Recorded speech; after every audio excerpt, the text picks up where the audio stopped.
If you ever see the guy who argued with you over half a desk stand in front of an entire lecture hall and say he would rather lose everything than let you walk away, just know the story did not begin with love. It began with 12 inches of shared workspace.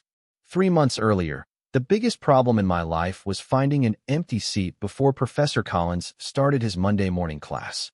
Hawthorne University had accepted more students than expected that semester, and every classroom looked like the first day of a concert. Backpacks lined the walls, late arrivals leaned against the back of the room, and students guarded empty chairs as though they were priceless treasures. I slipped into the lecture hall with my laptop under one arm and a cup of coffee in the other, already rehearsing the article I needed to finish before noon for the student newspaper. My name is Ethan Brooks. I was a journalism major, the managing editor of the campus newspaper, and someone who believed every notebook, every pen, and every inch of desk space deserved perfect organization. Then there was Ryan Carter. If I believed in neat rows and careful plans, Ryan believed life worked just fine without either. He was a business major, captain of every group project whether people asked him to be or not, and somehow managed to smile through situations that would drive any reasonable person insane. Unfortunately, we had spent the last 2 years proving that we could disagree about absolutely everything. We argued during classroom discussions. We competed for academic awards. We even managed to disagree over which coffee shop on campus served the better espresso. Nobody remembered how the rivalry had started anymore. It had simply become part of university life. Freshmen quickly learned that if Ethan Brooks and Ryan Carter were in the same room, entertainment was guaranteed. As I reached my usual seat near the window, I stopped so suddenly that coffee nearly spilled over the lid. Ryan was already sitting there, one arm resting comfortably across the shared desk, as though he had signed a lease for it over the weekend. He looked up with the same calm expression that somehow made every argument worse. "You are late," he said. I checked my watch. "Class starts in 4 minutes. "Exactly. That is not how being late works." He shrugged. "It does today." Before I could answer, Professor Collins entered carrying a stack of folders. The conversations faded almost instantly. He adjusted his glasses and smiled in a way that immediately made everyone suspicious. "Good morning, everyone. Because enrollment exceeded expectations, we have made a temporary seating adjustment. Several desks will now be shared by 2 students for the remainder of the semester." A wave of quiet complaints spread across the room. I barely heard them because Professor Collins continued reading from his list. "Ethan Brooks and Ryan Carter will share workstation 14. The entire lecture hall fell silent for one perfect second before someone laughed. Then another person laughed. Within moments, half the class was trying not to smile. Ryan slowly looked toward me. I slowly looked toward him. "You have got to be kidding," I muttered. Professor Collins simply placed a roll of blue painter's tape on our desk. "If sharing space becomes difficult," he said with complete sincerity, "feel free to divide the surface however you think is fair." Ryan picked up the tape, studied it for a moment, and placed it exactly in the middle of the desk. 50-50, he asked. I stared at the bright blue line separating our workspace and realized this semester had officially declared war on both of us. The blue line across our shared desk lasted exactly 18 minutes before the first argument began. It happened when Ryan casually placed his economics textbook 2 inches over the tape while reaching for his notebook. "Your book crossed the border," I whispered without looking away from Professor Collins. Ryan glanced down as though the situation deserved serious consideration. "It is only the corner. Rules are rules. We made those rules less than 20 minutes ago. That does not make them optional." He slowly slid the book back onto his side with exaggerated precision before giving me a perfectly innocent smile. "Better. Much." The student sitting behind us quietly muttered, "This is going to be the longest semester ever." By the end of class, half the lecture hall had noticed our ridiculous battle over 12 inches of desk space. Someone even took a picture of the blue tape and posted it on the campus discussion page with the caption, "The Great Desk War has officially begun." Unfortunately, that was only the beginning. Tuesday morning, Ryan arrived first and occupied exactly 50% of the desk with military accuracy. My side remained untouched except for a sticky note placed directly in the center.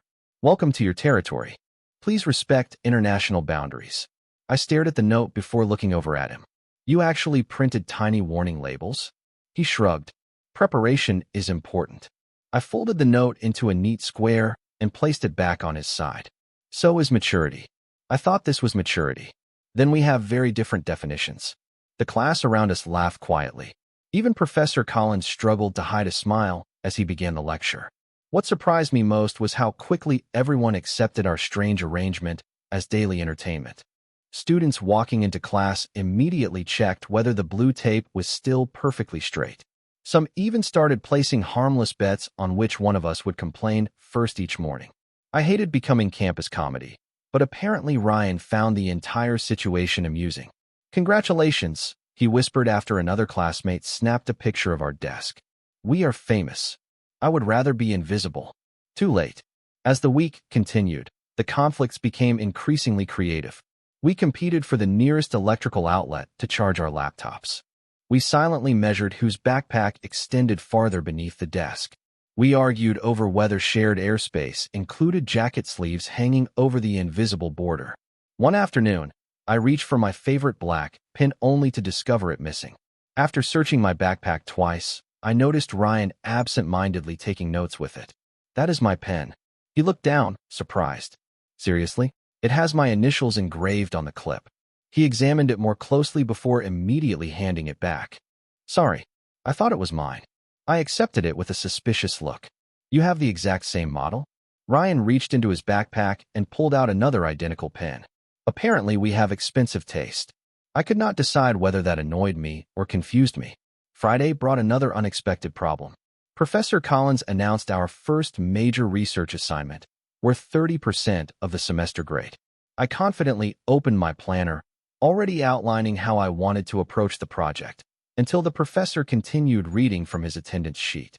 "To encourage collaboration, everyone will complete this assignment with the person sharing their workstation." My stomach immediately sank. Around the room, students happily turned toward their partners. Ryan slowly closed his notebook before looking at me with an expression that perfectly matched my own disbelief. Neither of us spoke. We did not need to. Professor Collins smiled far too cheerfully as he added one final sentence. "Since you already spend every class together, I expect your partnership to become the strongest one in the course." The room erupted in knowing laughter, while I stared at the blue tape dividing our desk and realized that sharing a workspace had only been the first challenge. Now we were expected to share our future as partners, whether either of us wanted it or not. The words "group project" echoed in my head for the rest of the afternoon like a sentence instead of an assignment. By the time I reached the student newspaper office, I had already convinced myself there had to be a loophole hidden somewhere inside Professor Collins's syllabus. There was not. I read every page twice before finally accepting the uncomfortable truth. Ryan Carter and I were officially partners until the end of the semester. The next morning, he arrived carrying 2 cups of coffee. I narrowed my eyes immediately. "What is that?" He placed 1 cup on his side of the desk. "Coffee. I know what coffee looks like." "Good. I was worried we might need to start with the basics." He slid the second cup toward me. "The cafe accidentally made 2 of your usual order. They said I could keep it." I stared at the cup without touching it. "You expect me to believe that?" "Not particularly." "Then why tell me?" Ryan leaned back in his chair with an amused smile. "Because no matter what explanation I give, you are going to think I have some secret plan." I hated how accurate that sounded. After several seconds, I picked up the coffee anyway. It was exactly the way I ordered it every morning. I told myself it was nothing more than a coincidence. During class, Professor Collins distributed our research guidelines. Every team would analyze the impact of digital media on college communities and present the findings before the midterm examination. "You will submit 1 report," he explained. "1 presentation. 1 final grade." My hand immediately went up. "Can partners divide the written sections separately?" "Of course," Professor Collins answered. "But your analysis must sound like one voice." "One voice." I almost laughed. Ryan and I could barely agree on where to place our backpacks. The idea of sounding like one person felt impossible. After class, we met in the university library to organize our work. I arrived with a color-coded outline, printed articles, and neatly labeled folders. Ryan arrived carrying only a laptop and a notebook. He glanced at the stack of papers in front of me. "You planned all this already?" "Last night." "Did you sleep?" "That is unrelated." He smiled. I will take that as a no. We spent the next hour debating every decision. I wanted a structured academic approach supported by published research. Ryan insisted we should include interviews with students to make the project more personal. Every suggestion became another discussion. Every discussion somehow ended with both of us refusing to admit the other person had made a reasonable point. Then something unexpected happened. A first-year student approached our table looking nervous. "Excuse me," she asked quietly. "Are you two the journalism editor and the business tutor?" Ryan and I exchanged confused glances before answering at the same time. "Yes." She smiled with obvious relief. "Your advice during orientation helped me choose my major." "Thank you." Before either of us could respond, she hurried away toward another study room. Ryan looked down at his notebook. I forgot about that orientation event. I remembered it immediately. Hundreds of new students asking endless questions while volunteers tried to guide them across campus. "You stayed 3 hours longer than everyone else," I said before thinking. Ryan looked up, surprised. "You noticed?" The question slipped quietly into the space between us. I opened my mouth, searching for a sarcastic reply, but none arrived. Instead, I looked back at my outline. "Let us finish the project plan." Ryan nodded without pressing further. By the time the library announced its closing time, our outline was complete. We packed our bags in unusual silence. As I reached for my notebook, I realized my favorite black pen was already clipped neatly to the top of it. I had not placed it there. Ryan noticed me looking at it, but simply slung his backpack over one shoulder and started walking toward the exit. "See you tomorrow, partner," he said casually. I watched him disappear through the library doors before looking down at the pen again. It was only a tiny gesture, something so ordinary that nobody else would have remembered it by morning. For reasons I could not explain, I knew I would. The following week settled into a routine that neither Ryan nor I would ever admit we had started to expect. Every Monday, Wednesday, and Friday we arrived at Workstation 14 within minutes of each other, quietly placing our bags beneath the desk before pretending the other person did not exist. The blue tape still divided the surface exactly down the middle, although it had begun peeling slightly at the edges after countless debates over invisible boundaries. It had become less of a rule and more of a running joke that only the two of us fully understood. "Your notebook is leaning across the line," I said one morning while opening my laptop. Ryan glanced down and smiled. "Gravity is on my side today. Gravity does not recognize property lines. You should write that in the newspaper." "Maybe I will." The student beside us laughed quietly. "I cannot believe you are still arguing about tape." Ryan looked at him with complete seriousness. History has shown that borders matter. Even I struggled not to smile at that one. Later that afternoon, dark clouds rolled across the campus without warning. By the time our research meeting ended in the library, heavy rain drummed against the tall windows, turning every sidewalk into a shimmering reflection of campus lights. Students crowded near the entrance waiting for the storm to pass, but the weather forecast promised another hour of rain. I sighed. I left my umbrella in the newsroom. Ryan reached into his backpack and pulled out a large black umbrella. "Looks like we are sharing." I immediately shook my head. "I will wait." He looked outside again. "You have an interview for the newspaper in 20 minutes. I blinked. "How do you know that?" "You wrote it in your planner yesterday while I was sitting next to you." Before I could answer, he opened the umbrella and stepped toward the door. "Come on, unless you enjoy standing here all evening." Reluctantly, I walked beside him. The umbrella was wide enough to keep us both dry, but only if we stayed closer together than either of us usually preferred. The campus paths felt strangely peaceful beneath the steady rain. For once, neither of us argued. We simply walked side by side while raindrops tapped softly against the umbrella above us. Halfway across the quad, Ryan suddenly reached out and gently moved me a step to the left. A student riding a bicycle hurried past, splashing through a puddle that would have soaked my shoes. "Careful," Ryan said naturally. "Thanks." The word escaped before I had time to replace it with sarcasm. He only nodded as though helping me had required no thought at all. The silence that followed no longer felt uncomfortable. It felt easy. By the next morning, the story of our shared umbrella had somehow spread across campus. Someone had posted a blurry photograph online showing the two of us crossing the quad together beneath the rain. The comments were surprisingly enthusiastic. Some people joked that the legendary desk rivals had finally signed a peace treaty. Others insisted they had noticed the change weeks earlier. I rolled my eyes and locked my phone. People seriously need hobbies. Ryan glanced at the screen before putting away his own phone. Too late. During class, Professor Collins announced a surprise work session and instructed everyone to clear their desks. As I gathered my notebooks, one folded piece of paper slipped from beneath the shared tabletop and landed near my feet. It looked old, its corners slightly worn as though it had been hidden there for a long time. I picked it up absent-mindedly, expecting an abandoned assignment from a previous semester. Instead, I unfolded it just enough to see familiar handwriting. The first line made my heartbeat pause. It simply read, "If I ever get assigned to sit next to Ethan Brooks, maybe he will finally notice me." For the rest of class, I could not concentrate on a single word Professor Collins said. The folded note remained hidden inside my notebook, its first sentence repeating in my mind over and over again. "If I ever get assigned to sit next to Ethan Brooks, maybe he will finally notice me." The handwriting looked familiar, but I refused to jump to conclusions without reading the rest. Every time I considered unfolding the paper beneath the desk, Ryan glanced in my direction as though sensing something was different. By the time class ended, I slipped the note into my backpack without another look. "Library?" Ryan asked while packing his laptop. "We still need to finish the interview section." "Give me 10 minutes. I replied a little too quickly. He studied my face for a second before nodding. "Take your time." As soon as he disappeared into the hallway, I walked to a quiet corner outside the journalism office and carefully unfolded the note. It was not a letter. It was a page torn from an old notebook, filled with short sentences written over several weeks.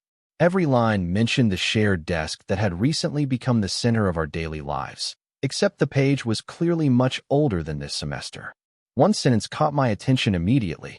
"If Professor Collins accepts my request, maybe it will finally happen next year." Another line below it read, "He probably still thinks I only enjoy arguing with him." I froze. Professor Collins. Request. Next year. None of it made sense. The classroom shortage had been presented as an unexpected administrative problem. Had it really been planned all along?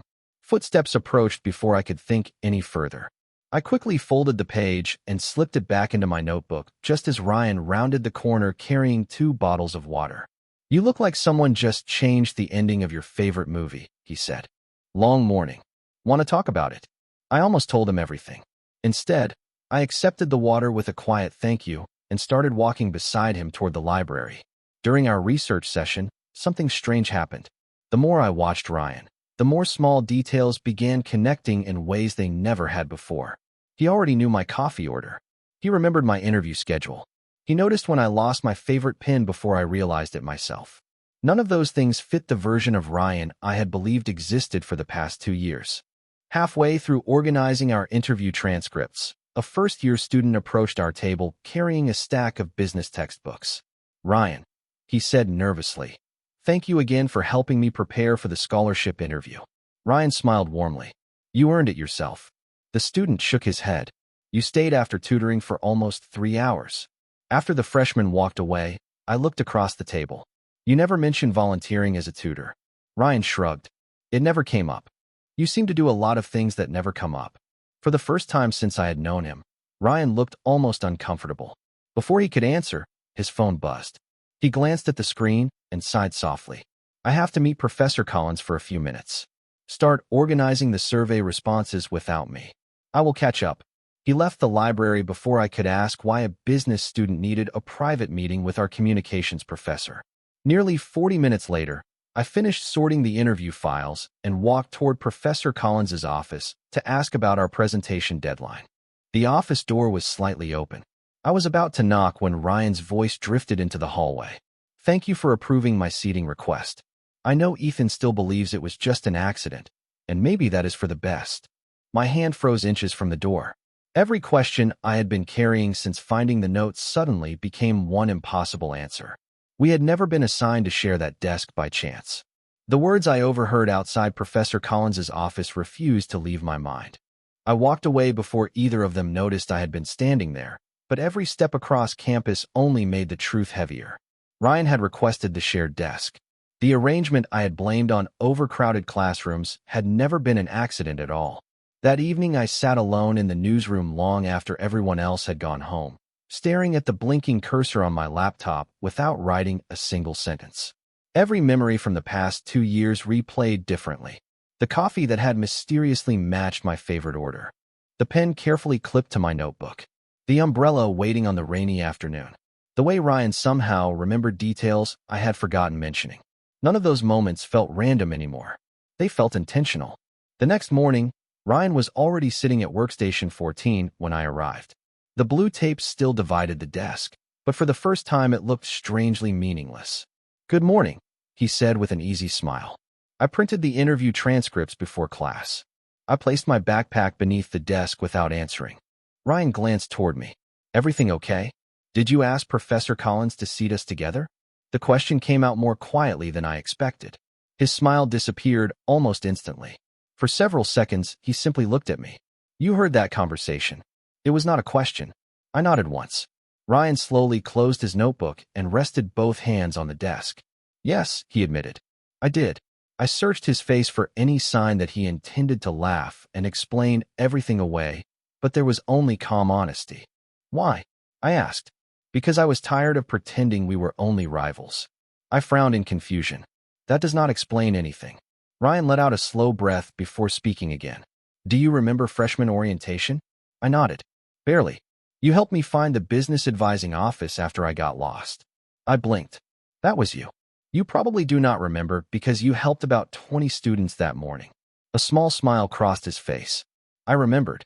My mind searched desperately through old memories until a faint image finally surfaced. A nervous student carrying a campus map. A quick conversation before rushing to another volunteer assignment. I had forgotten it completely. Ryan had not. "After that day," he continued, "I kept finding reasons to talk to you. Most of them turned into debates because we are both unbelievably stubborn." I could not even argue with that part. When Professor Collins mentioned one empty workstation before the semester started, I asked whether we could share it. I thought maybe spending time together without constantly competing would change something. I looked down at the fading strip of blue tape between us. Instead, we declared war over desk space. Ryan laughed softly. That part was not exactly part of my plan. Against all logic, I laughed too. The sound surprised both of us. The tension that had filled the room only moments earlier began to loosen. Just then, Professor Collins entered carrying a stack of graded quizzes. "Excellent," he said cheerfully. "My favorite research team is already here." Before either of us could respond, another professor stepped into the classroom and quietly handed Professor Collins an official envelope. He opened it, read the first page, and his pleasant expression slowly faded. He looked toward me with obvious concern. "Ethan," he said gently, "I was just informed that another university has offered you an early transfer into its nationally ranked journalism program. They are requesting your decision within 48 hours. The classroom suddenly felt much smaller. I stared at the letter while one impossible thought echoed through my mind. If I accepted the opportunity one had dreamed about for years, I would never sit at workstation 14 again. The transfer letter remained folded inside my notebook for the rest of the day, but it felt as though everyone on campus could somehow see it. Every familiar hallway suddenly looked different. Every classroom carried the quiet possibility of becoming a memory, and every time I glanced toward workstation 14, I found myself wondering how something as ordinary as a shared desk had become impossible to imagine leaving behind. Ryan did not ask about the letter again after class. He simply treated me the same way he always had, which somehow made everything even more difficult. During our afternoon research session, he placed a fresh stack of printed interview transcripts beside my laptop before I even reached for them. "I organized these by topic," he said. "I figured it would save you time." I looked at the carefully sorted pages and smiled despite myself. "You used color tabs." Ryan shrugged, pretending it was no big deal. "I have learned a few things from sitting next to the most organized person on campus. Do not let anyone hear you complimenting me. I would never damage my reputation like that." We both laughed quietly, and for a brief moment, everything felt normal again. Unfortunately, normal did not last long. As we finalized our presentation slides, Professor Collins stopped beside our desk with an apologetic expression. "I have some unfortunate news," he said. "The classroom renovation schedule has changed. Starting next week, The seating arrangement will return to normal. Everyone will have individual desks again. The words settled over me far more heavily than they should have. Ryan remained silent beside me, but I noticed his hand tightened slightly around the edge of his notebook. Around the room, most students welcomed the announcement with relief. I could not bring myself to join them. After class, students immediately began discussing where they wanted to sit once the shared desks disappeared. Someone joked that campus history would never recover from the end of the legendary blue tape border. Another student laughed and said they would actually miss watching Ryan and me argue every morning. I smiled politely, but inside I realized something unsettling. I was not thinking about losing half a desk anymore. I was thinking about losing the person sitting on the other half. That evening, while walking across the campus lawn beneath the golden light of sunset, Ryan finally broke the silence. "Are you going to accept the transfer?" he asked quietly. I hesitated. "I do not know." He nodded once, keeping his eyes on the path ahead. "It is an incredible opportunity." "That sounds like something you are supposed to say." "It is also true." I stopped walking. "And what do you actually want to say?" Ryan looked at me for several long seconds before giving a small, almost defeated smile. "What I want does not matter if it gets in the way of your future." His answer left me completely speechless. Before I could respond, his phone vibrated. He checked the screen and sighed. "The student council needs me for tonight's planning meeting. I should go." He turned and walked toward the administration building without waiting for another word. I watched him disappear into the distance until he was no longer visible beneath the campus lights. When I finally reached the newsroom later that evening, an email notification flashed across my laptop. The transfer university needed my official answer by noon the following day. I stared at the blinking cursor on the acceptance form, unable to type a single word, because for the first time since arriving at Hawthorne University, the decision I had dreamed about for years suddenly felt like the hardest choice I had ever been asked to make. I watched the blinking cursor on my laptop until the screen dimmed from inactivity. The acceptance form remained completely blank. Every logical part of me understood that transferring to one of the country's top journalism programs could change my future forever. It was the opportunity one had worked toward since my first day of college. Yet every time I tried to type my answer, my mind drifted back to one ordinary classroom and one blue strip of tape that had somehow become the center of my life. The next morning, I arrived at campus earlier than usual. Workstation 14 stood exactly where it always had, divided by the fading line that had once represented everything Ryan and I disagreed about. I traced my fingers lightly across the worn tape before sitting down. A few minutes later, Ryan walked through the classroom door carrying 2 cups of coffee. He paused for the briefest moment when he noticed me already there.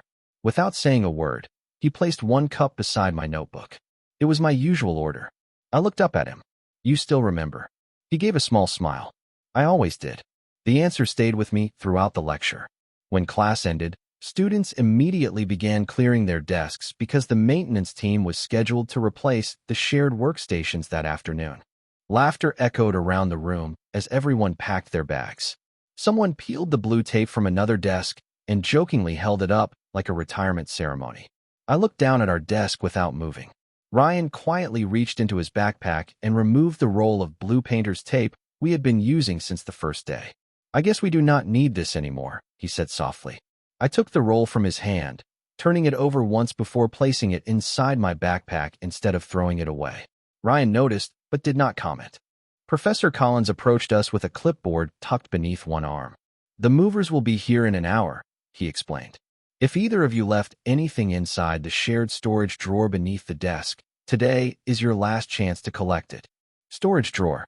Ryan looked genuinely surprised. I forgot this desk even had one. We knelt at the same time and pulled open the narrow drawer hidden beneath the tabletop.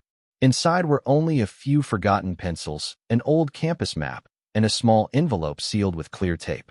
My name was written neatly across the front in familiar handwriting. "Ethan." Ryan stared at the envelope before quietly saying, "I forgot that was still there." I looked at him. "You wrote this?" He nodded once. "Last year." My heartbeat quickened as I carefully opened the envelope. Inside was a single folded page. The handwriting matched the note I had discovered days earlier. I unfolded it slowly. The first lines described the day we met during freshman orientation and how I had unknowingly helped him find his advising office. Then came a sentence that made everything else disappear. I know he probably only sees me as the guy who always argues with him, but if I ever get the chance to sit beside him every day, maybe one ordinary semester will be enough for him to see the person I have been trying to become. I read the sentence twice before lowering the page. Ryan stood quietly beside the desk, saying nothing, giving me all the time I needed. The classroom around us slowly emptied until only the two of us remained. Outside the windows, I noticed campus maintenance workers beginning to remove the first shared desks from neighboring classrooms. Workstation 14 would be next.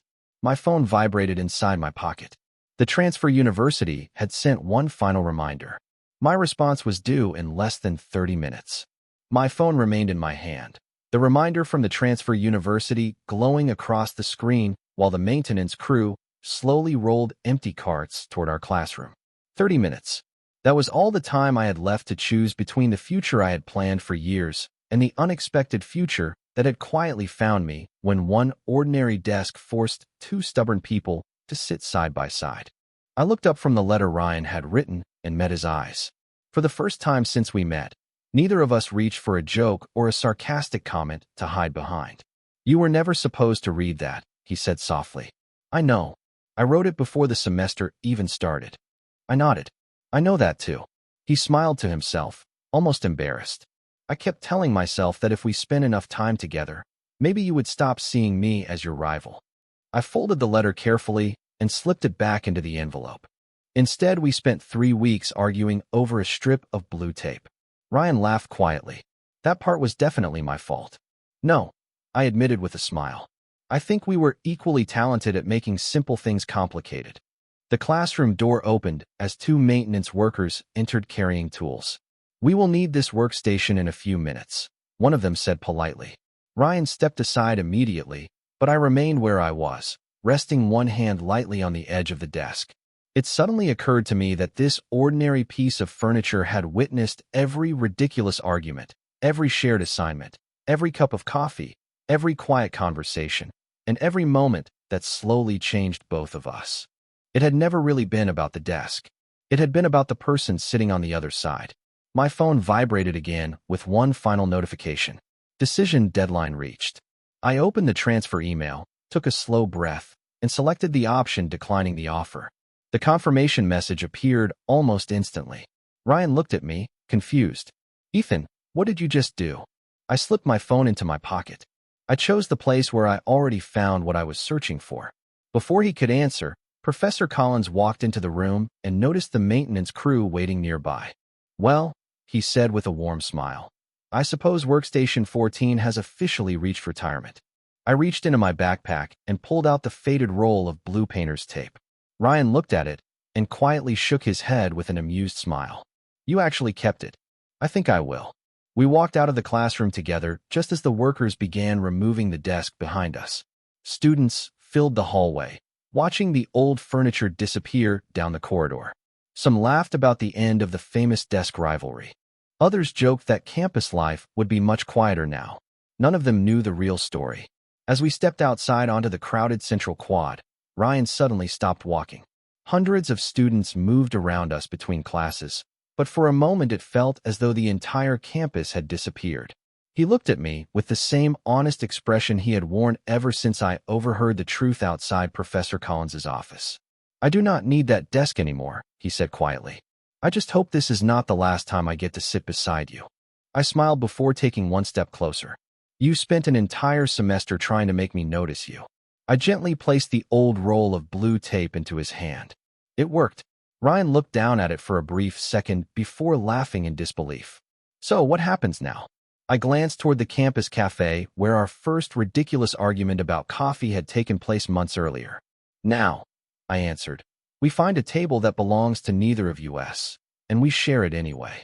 We walked across the quad together beneath the warm afternoon sun, leaving behind one ordinary desk that had quietly changed two lives forever. And for the first time since arriving at Hawthorne University, I realized the best stories were never the ones we carefully planned. They were the ones that found us when we least expected them.